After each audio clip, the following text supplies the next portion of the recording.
Confidence and motivation are crucial for a boxer's success, but sometimes that fiery determination turns into reckless arrogance. As Mike Tyson famously said, everyone has a plan until they get punched in the mouth, and no one proves this better than Iron Mike himself. I don't know, he's got him again! Oh, nice uppercut! Mike wants to knock him! Look at this! He's knocked Mike Tyson down! For the first time in his career, Mike Tyson hits the canvas! He's in big trouble!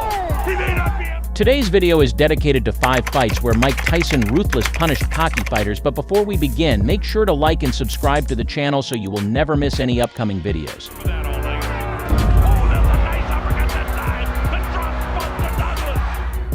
Let's get started.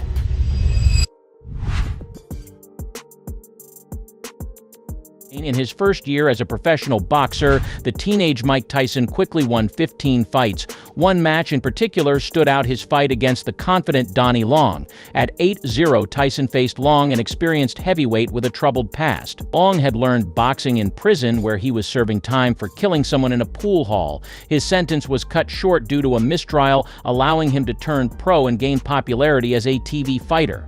Tyson, only 19 years old, was gaining attention for his quick knockouts, but there were doubts about the quality of his opponents and his skill level because of his short amateur career. Long known as the Master of Disaster, had a 1-5-3 record with 10 knockouts. He was famous for his arrogant attitude, often showing off for the cameras with winks and smirks. Their October 1985 fight was billed as Tyson's biggest challenge yet, raising questions about whether his abilities lived up to his growing reputation.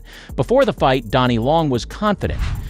He said, "I feel like I can outbox Tyson. I'll keep him in the middle of the ring and I can punch, maybe even better than Tyson. This will be a big win to show everyone that Donnie Long is back."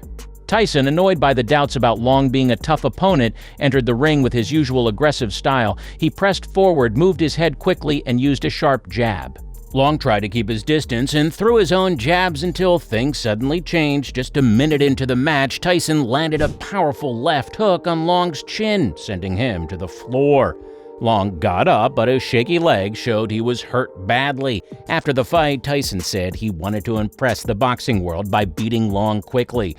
Long had fought tough fights like James Broad and John Tate before. Tyson didn't let up, knocking Long down with a quick left and then finishing him with a series of uppercuts. Despite the belief that Long would be a challenge, the fight ended in just 88 seconds. Commentators like Al Bernstein were amazed by Tyson's performance. Tyson celebrated by blowing kisses to the camera while Michael Buffer announced him as the winner, before Buffer became famous for his catchphrase. In a post-fight interview, Tyson said he wanted to show his skills to other young heavyweight boxers watching. He sent a clear message, inviting them to face him in the ring.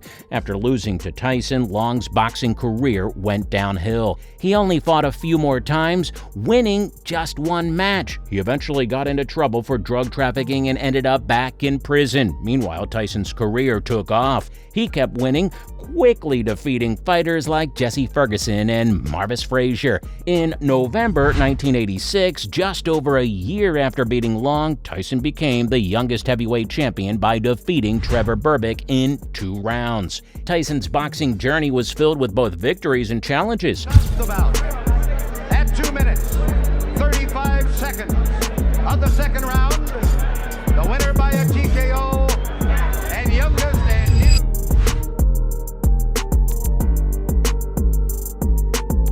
Shortly after Mike Tyson's impressive win over former heavyweight champion Larry Holmes, his promoter Don King arranged a major fight against Michael Spinks for the undisputed championship. Now, this match was highly anticipated. In the first round of Tyson's match against Tony Tubbs, Tubbs managed to land some jabs and dodge Tyson's powerful punches. The judges' scores showed a close round, and with one favoring Tubbs, another Tyson, and the third calling it even. As the second round started, Tubbs continued to hold his own, landing several punches. However, with just 30 seconds left in the round, Tyson hit Tubbs with a powerful combination while he was against the ropes. Tubbs was clearly hurt and staggered toward Tyson. Tyson then delivered a strong left hook to Tubbs' head, making him stagger more and grab onto Tyson to recover. Despite the referee separating them twice, Tyson's relentless attack continued. continued. Tubbs took another hard left hook, which made him wobble and eventually fall to the canvas. With 15 seconds left in the round, Tubbs' trainer jumped into the ring, causing the referee to stop the fight at 2:54 of the round and declare Tyson the winner by technical knockout. Next to Tyson's agenda was the much-anticipated fight against lineal heavyweight champion Michael Spinks. Despite the excitement and build-up for this clash between two undefeated champions, the fight ended quickly.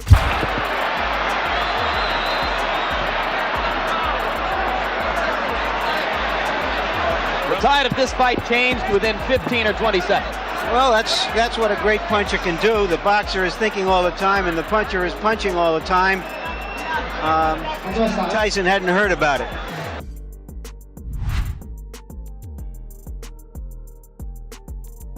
"35 years ago, on October 16, 1987, Iron Mike Tyson defended his undisputed heavyweight title against Tyrell Biggs. Well, this fight marked the peak of an amazing 11 months for Tyson. Starting in November 1986, Tyson won the WBC title by defeating Trevor Berbick in just 2 rounds, becoming the youngest heavyweight champion at 20. He then claimed the WBA title from James Bone Crusher Smith in a 12-round match and defended both belts against Pinklon Thomas with a spectacular 6-round knockout. At the same time, Tony Tucker won the IBF title, setting up a showdown with Tyson for the undisputed championship. Tyson won the fight, unifying the titles and cementing his dominance in the heavyweight division. Tyrell Biggs, unbeknownst to many, struggled with drug and alcohol addiction, having gone through rehab multiple times. His personal battles and inconsistent performances led his handlers to push for a big fight while he still had potential. Biggs tried to provoke Tyson by questioning his height and skills, claiming he wasn't afraid and boasting about his own height and boxing abilities. Tyson responded by vowing to teach Biggs a painful lesson. At Trump Plaza in Atlantic City, Biggs, 15-0, 10 KOs, entered the first ring dressed in white and showing off his move. Tyson, 31-0, 27 KOs, followed in his signature black trunks, looking intense. Biggs started strong, using his jab effectively and winning the first round. But Tyson quickly turned the tide with relentless pressure. He closed the distance and unleashed powerful hooks to Biggs' head and body, visibly hurting him. Tyson's jabs even outperformed Biggs' reach advantage. As the fight progressed, Tyson's dominance grew. He repeatedly targeted Biggs' right side with left hooks and body shots, weakening his legs and causing significant damage to his nose and eye. By the 6th round, Biggs was taking a severe beating and the fight became very one-sided. Despite a brief comeback attempt in the 7th round, Tyson broke through. He landed a hard jab followed by a sharp left hook and sent Biggs stumbling backward, almost out of the ring. Although Biggs got up at the referee's count of 9, Tyson's relentless attack forced the fight to be stopped, securing Tyson's victory. After the fight, Tyson admitted that he intentionally prolonged the fight to make Biggs suffer. Following his defeat, Biggs never got another chance at the title. He became a gatekeeper in boxing, struggling with his addiction issues. Meanwhile, Tyson continued his dominance with 5 more defenses in the following years. The public was captivated by his intimidating and seemingly unbeatable presence, as shown in his fight against Big, where he demonstrated his dominance. Oh, that was a tremendous left hand. Oh, this is it. He is gone right now. He has no legs at all. And 10 seconds to go in a round. There's a left hand. He's down again. It's over. It's all over. And it wasn't even close. Here's the final knockdown now. No, I think it's the power and the fact that Mike Tyson actually... All right, now let's review to 1995. Mike Tyson had just returned from a stint in jail, a highly anticipated comeback in the boxing world. Everyone, including champions, was eager to see what the former heavyweight champ could do. The promoters were cautious, not wanting to throw Tyson straight into the tough fights right away. They decided to give him a warm-up against a few opponents. One of these was Buster Mathis Jr. Buster's father had fought during boxing's golden age and even faced Muhammad Ali. Now Buster Jr. was making a name for himself with a 20-0 record in the pros. Buster knew facing Tyson was a big challenge. He said confidently before the fight, "I know what Mike Tyson is capable of. I've studied him since I was trained under the same school as my father, who fought in the same era as Tyson. Now it's up to me to react." He wasn't intimidated by Tyson's reputation and vowed it wouldn't be a quick fight like Tyson's 89-second bounce before. Now Buster promised to give Tyson a tough challenge, though Tyson simply laughed off such talk. When the fight day arrived on November 4th, Buster Mathis Jr. indeed proved to be a formidable opponent. He didn't back down and engaged Tyson from the opening bell. In their fight, Buster Mathis Jr. employed a strategy that surprised many. He stayed close to Tyson like a ball pressed against an unyielding rock. It looked odd from the outside, but it worked effectively.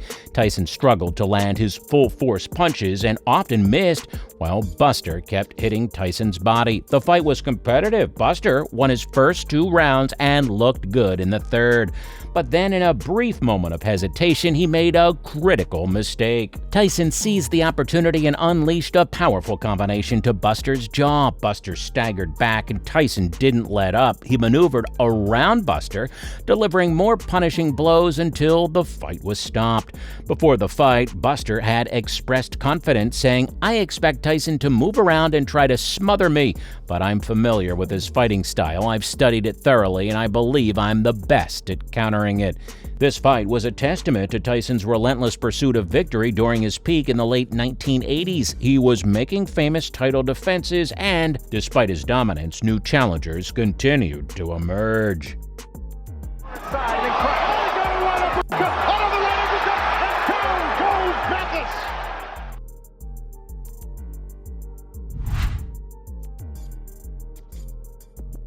Muhammad Ali left an indelible mark on boxing and the world at large. He wasn't just a skilled fighter, he transcended the sport, influencing billions across generations. Ali's impact was so profound because of who he was both inside and outside the ring. This story revolves around 2 heavyweight boxers, Larry Holmes and Mike Tyson, whose careers were profoundly shaped by Ali. To Holmes, Ali was more than a legend. He was an idol, mentor, and friend. Their paths intersected on October 2nd, 1980 at Caesar's Palace, where Ali, coming out of retirement, aimed for an unprecedented 4th heavyweight title. Holmes, Ali's protege, stood in his way. For Holmes, the fight presented a dilemma. Losing would derail his promising career. Winning against an aging Ali risked being seen as hollow. The match was promoted with Ali's trademark charisma and wit, but as a boxer, his skills were fading. On that autumn night in Las Vegas, Ali faced Holmes in front of 25,000 spectators. It was a heartbreaking spectacle. Holmes dominated, winning every round before his trainer stopped the fight after 10 rounds to spare Ali further embarrassment. For Holmes, defeating his hero came with mixed emotions. He felt sorrow for the punishment he had to inflict. After that fight, Ali's career declined, culminating in a loss to Trevor Berbick. Meanwhile, Holmes ascended as a dominant heavyweight champion from the late 1970s to mid-1980s, holding multiple titles and settling records for title defenses. Holmes' era ended with defeats to Michael Spinks, and then came Mike Tyson. Tyson burst onto the scene, intimidating opponents and captivating the world. Holmes eagerly anticipated the fight, saying, "I'm ready to face Mike anytime in January on HBO so the world can see. I hope this time fairness prevails. Last time I felt cheated, and I'm hoping for justice. I plan to knock Tyson out. Tyson makes a lot of mistakes in the ring, and if he tries to fight dirty, that's what it'll be all night." I didn't see class in his last fight, just elbows, headbutts, and cheap shots. After the bell rang, Larry Holmes saw a different side of Mike Tyson that he hadn't expected. Tyson didn't show any signs of being a gentleman in the ring. Holmes had hoped to start a fight with his own style, moving around and using his dangerous jab. However, he quickly realized he was up against the wrong opponent. Tyson, fueled by vengeance against Holmes, defeated him in just 4 rounds, asserting his dominance. Both Holmes and Tyson were influenced by Ali. Holmes directly as a sparring partner, and Tyson indirectly through Ali's larger-than-life presence. Ali's legacy paved the way for them and countless others in and out of the ring. It's a legacy that continues to resonate, reminding us of Ali's enduring impact on boxing and beyond. So, what do you think about the fighters who disrespected Mike Tyson? Have we missed anyone important? Be sure to share your thoughts in the comments below, and don't forget to like and subscribe.